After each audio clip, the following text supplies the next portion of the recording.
Terminator is... My view of the female half of the species in general. I had a treatment. This was a film that I wanted to make. I needed a producer.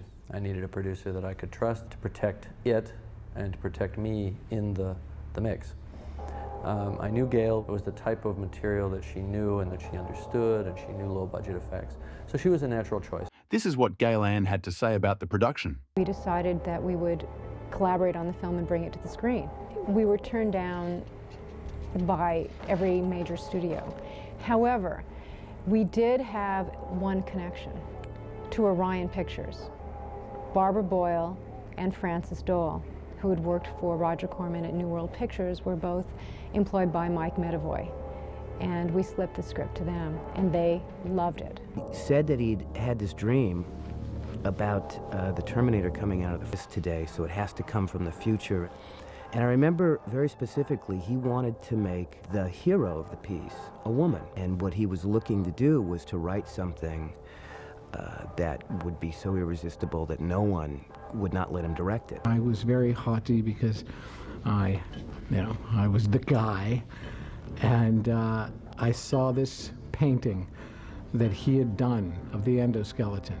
I went, oh my God, this guy's awesome. And then I read the script.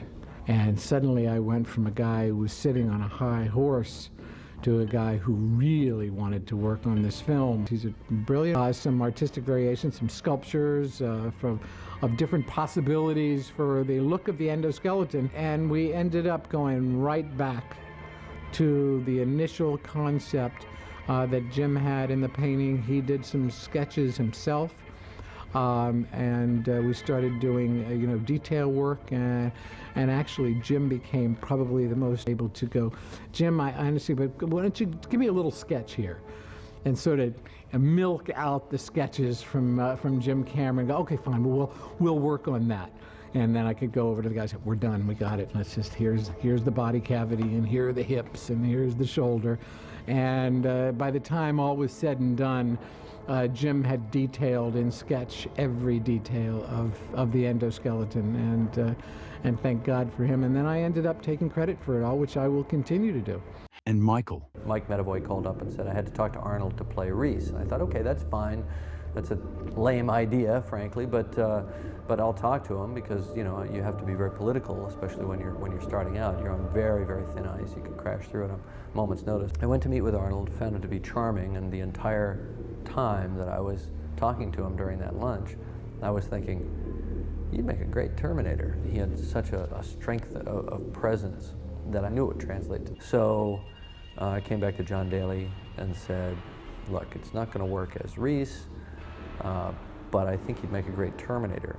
John, to his credit, said, let's give it a try. Picked up the phone, called his agent, and I only heard my side of the or John's side of the conversation, and all I remember him saying is, "Yes, Lou. Well, that's right. But he is the title character, Lou. After all, he's the title character."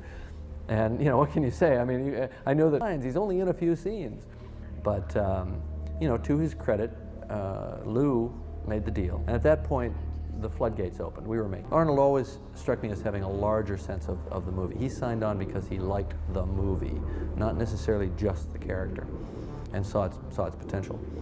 So we clicked right from the beginning. I saw in Michael the kind of intensity and intelligence that I needed, and the physicality. With Linda, I saw the combination of the strength and the kind of the innocence that she needed, because she goes between two poles in that film, and you don't see the strength until the end. This is what they had to say. Someone to play the heroic character in the film, in the first Terminator, and they asked me to play that character, and I asked them to send me the script. That I have a slot open for spring, and I want to see the script first. And I read the script, and I immediately could relate much more to the character of Terminator than the heroic character. The thing that's interesting about that character is that all the exposition in the piece, who the Terminator was, where he came from, what happened in the past, what's going to happen in the future, who she was, who I was, who the Terminator was, I had to tell that story.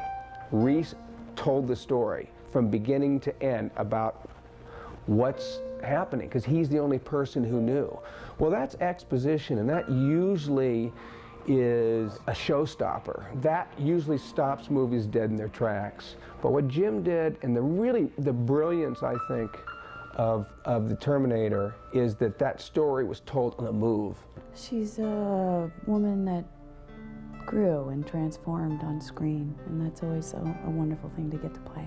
You know, a challenge. And she's not someone that starts here and ends there. She went from a vulnerable, normal kind of a girl to someone who found all of her deep reservoirs of strength and came through.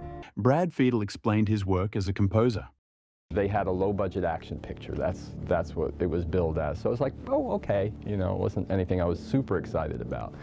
And we had that sit-down talk where the filmmaker tells you, sometimes before he shows you his film, what he feels the film is about and what elements are in it. And I'd been through a lot of those talks, you know, the philosophy and the depth of it and the dream of the filmmaker. And then in many cases they show you the picture and you're sitting there going, where is that movie? Where's the movie they were talking about? You know, it's like, is it there?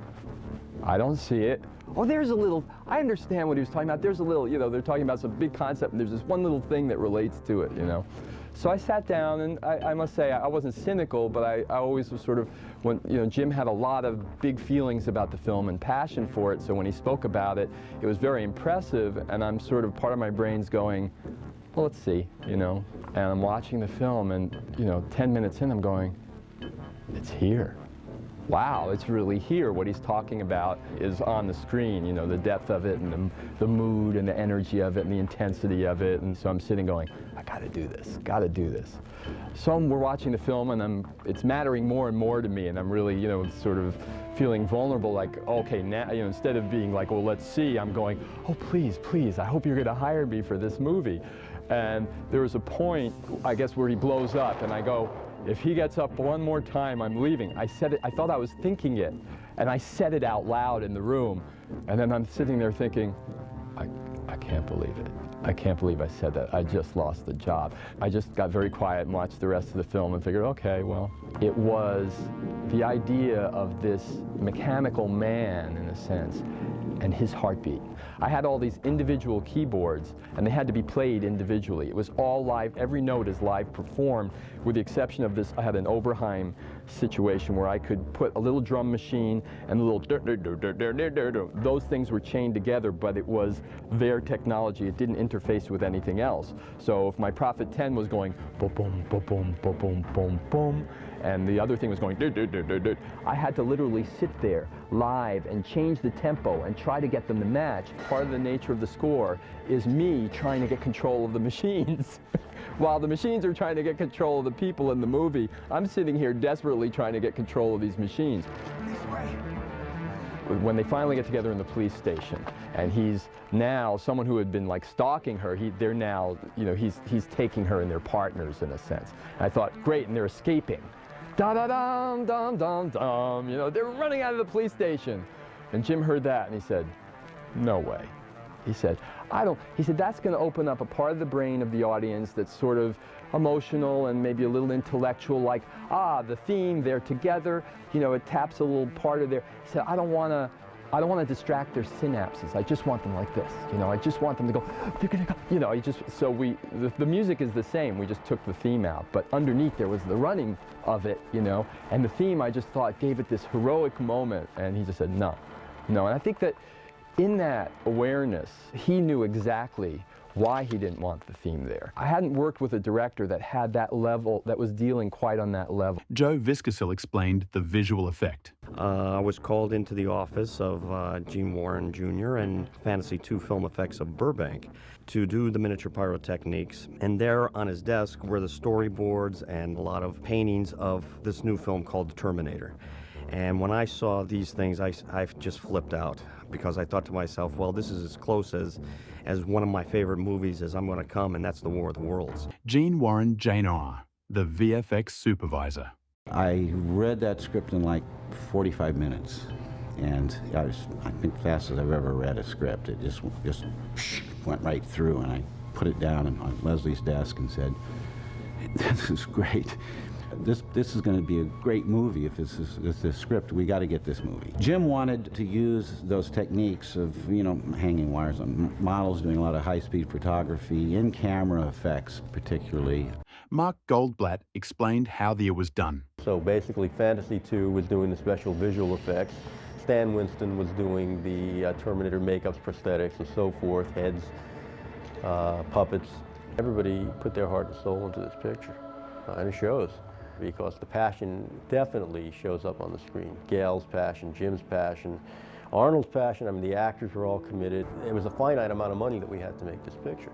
When Jim needed additional shots in post-production, inserts or whatever, you know, he either went out and shot them, or he hired a very inexpensive DP, or let's say the most DP he could afford for the money out of his own wallet, and they would go and have a little guerrilla ragtag team of filmmakers and go shoot the shots, you know. I think he got Arnold to pitch in, and I mean, everybody was committed to making this picture work. We all did our jobs, we did well. It really shows the power of good acting and good storytelling. I think that that's the best accomplishment that we collectively came to on that film.